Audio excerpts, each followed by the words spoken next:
మీరు ఏం చెప్దామని చెప్పేసి ఈ మార్కెట్ ఫీడ్ అనే ఒక సంస్థని స్టార్ట్ చేశారు?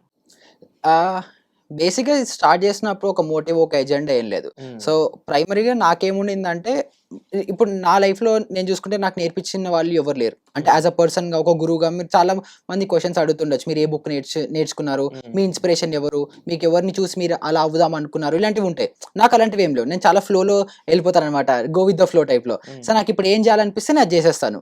సో, హ్మ్. అలాగా కోవిడ్ తర్వాత నేను చాలా మల్టిపుల్ బిజినెసెస్ రన్ చేశాను. సో, హ్మ్. స్టార్టప్స్ ఉన్నాయి, బిజినెసెస్ ఉన్నాయి. అవి నడుస్తూ ఉంటూ కోవిడ్ తర్వాత మధ్యలో ఒక బ్రేక్ వచ్చింది. హ్మ్. బ్రేక్ వచ్చినప్పుడు ఏం చేయాలి? ఏం చేయాలని ఆలోచిస్తున్నప్పుడు నాకు stock market, trading and investing మీద అప్పట్లో అదే ట్రెండ్ నడిచింది. అందరూ అందులోకెళ్తున్నారు. సో, నాకు కూడా క్యూరియాసిటీ. నేను చాలా క్యూరియస్ పర్సన్‌ని. నాకు ఇప్పుడు మీరు కూడా ఏదైనా చెప్పారనుకోండి బిజినెస్ స్టార్ట్ చేస్తున్నానని. అది నా డొమైన్ కాకపోయినా, నా ఫీల్డ్ కాకపోయినా నాకు ఒక చిన్న పురుగు స్టార్ట్ అవుతుంది. అదేంటి? నాకు ఎక్సైట్‌మెంట్ స్టార్ట్ అవుతుంది. అది తెలుసుకోవాలని. నేర్చుకోవాలి, తెలుసుకోవాలి అని. సో, అలాగా అప్పుడు కోవిడ్ టైమ్‌లో ఏమైందంటే స్టాక్ మార్కెట్ మీద కూడా హ్మ్. అందరూ అది నడుస్తున్నారు కాబట్టి నేను కూడా అందులో దూరాలి అని చెప్పి నేర్చుకోవడం స్టార్ట్ చేశాను. డెప్త్‌లోకెళ్ళిపోయాను. మొత్తం సబ్జెక్ట్ అంతా నేర్చేసుకున్నాను.